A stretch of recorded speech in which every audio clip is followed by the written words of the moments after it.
Welcome to Business Innovators Radio, featuring industry influencers and trendsetters sharing proven strategies to help you build a better life right now. Well, hello and welcome to this episode of our program. This is Mike Saunders with Marketing Huddle, and today we have with us Scott Monty of Scott Monty Strategies. Welcome to the program, Scott. Thanks so much, Mike. Nice to be here. Hey, well, on your website, I see a great quote that I like, which is, if you wish to persuade me, you must think my thoughts, feel my feelings, and speak my words. And that's a quote from an old philosopher. And so I think that leads right into a question I want to ask you, which is, what is your thought process and recommendation on tools and processes type of thing? Well, I think the first thing that people need to realize is that it's not all about the tools. And that's why I like to start with the ancients, because people are shocked. I put that quote up, in a blog post or in a presentation, and I don't say who said it. And then I reveal it was from Cicero from 2,000 years ago, and people are blown away that it's just as relevant today as it was back then. And what that says to me is that humans don't change. Human nature is constant. And if you keep that in mind, because the tool set seems to change every 2 to 5 years without fail. You look at the craziness that's going on right now with live video, with Snapchat, Facebook, you name it. If you have a long view as to what motivates people and how people think, the tools become irrelevant. Your strategy will flow from platform to platform, regardless of what the flavor of the month is, if you understand what you're trying to do and how people will respond. Yeah, that's so true, because it just seems like, I live in Colorado, and the joke here is if you don't like the weather, wait a day, or wait an hour, not even a day. So the flavor of the day on technology tools, how many social media tools and platforms and tweaks and apps do we see coming out all the time? And I think you can get shiny object syndrome trying to figure out, this one could be big or this one could be helpful. But it's kind of like the old saying about blocking and tackling. You can learn all kinds of really high-end advanced football strategies, but at the end of the day, you got to block really good and tackle really good and do the basics.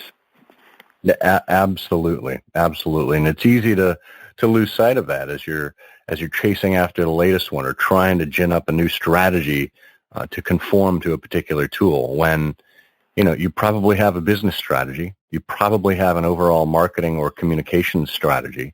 It's just a matter of fitting into, what you're already doing. And then how about that old-fashioned way of just picking up the phone and talking to someone?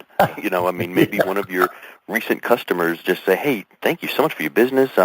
Just a quick question for you. Would you let me know why you chose us, or what your kind of choices were between us and whoever you were researching, and what was it that made you?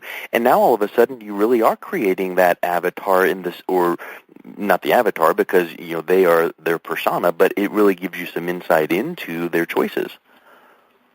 Well, yeah, and I've found, to go even one step further back, I tend to send handwritten notes to people. I have personalized stationery, and I have a fountain pen collection.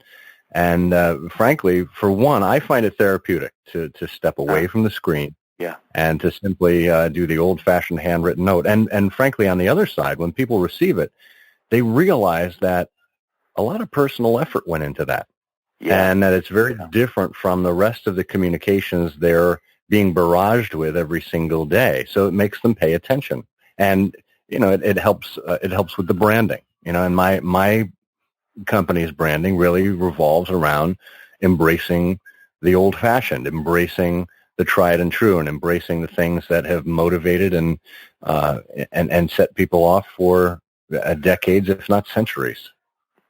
Yeah, that's a huge part or a huge point.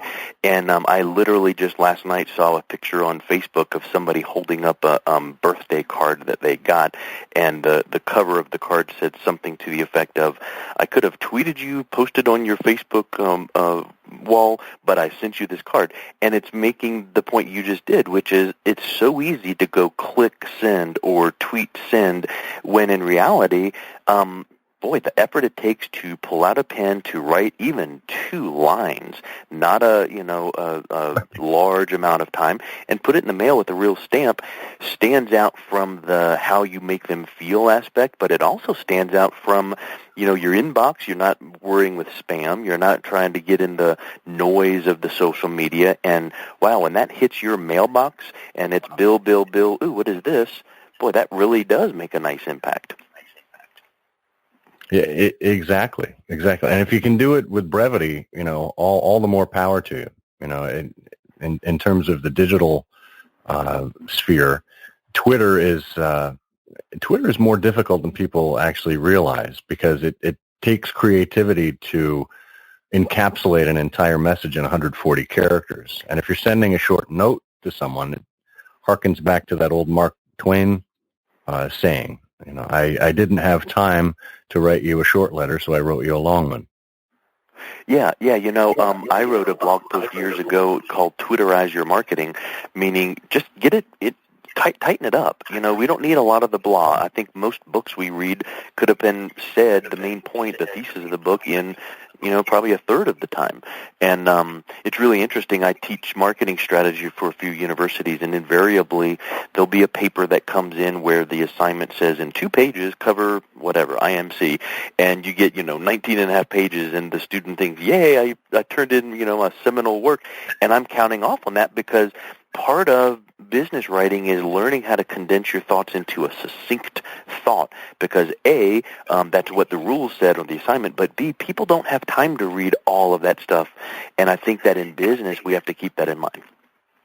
Absolutely. Couldn't agree more.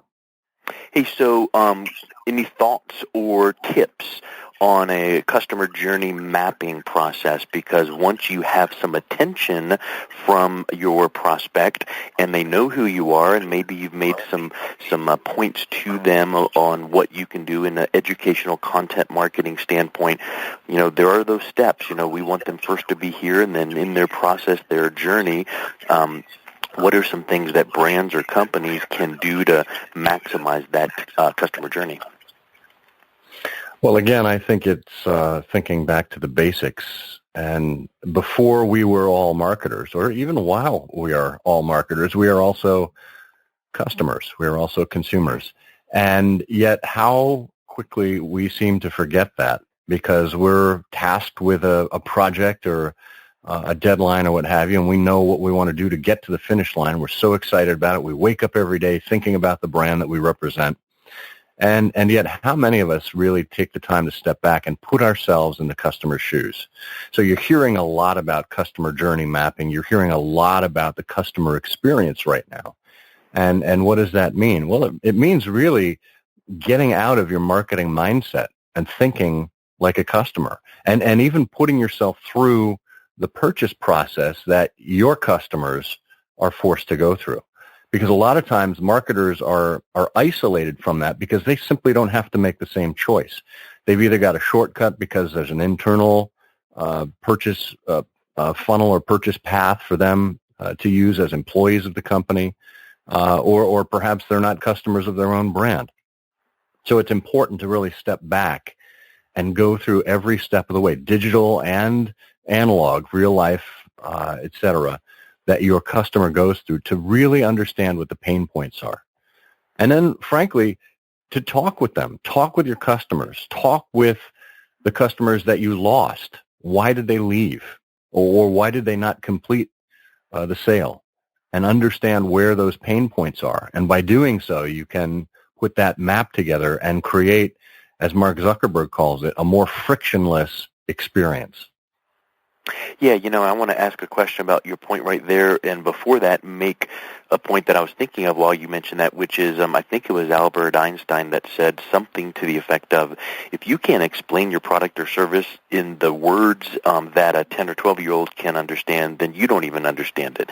And I think that sometimes when you're talking about, what's your competitive advantage, and you use all these highfalutin words, I think the people just start zoning you out. But if you can, and I've said this even to clients before, tell me what your competitive advantage is, and they tell me this really high-end phrase, and I say, well, do you have a niece or nephew? Oh, yeah, they're 8 years old, 10.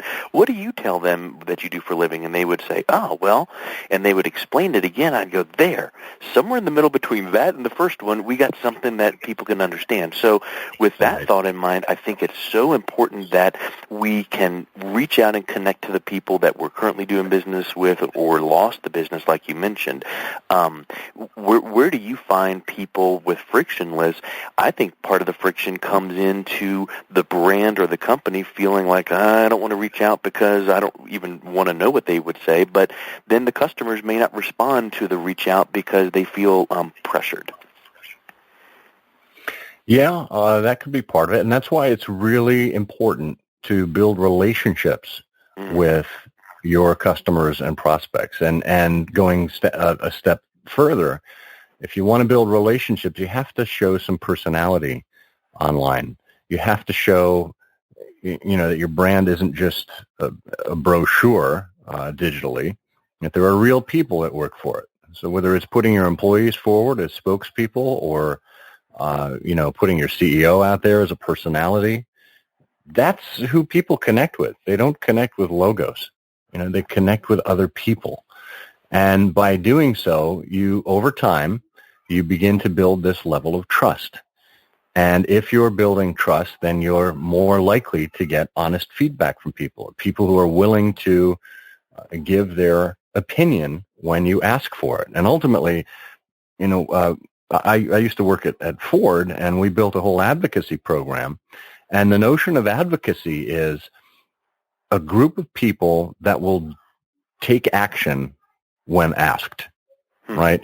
So just in the customer feedback loop, you need customer advocates who are there, who are willing to help you improve, who are willing to say they weren't satisfied and here's why.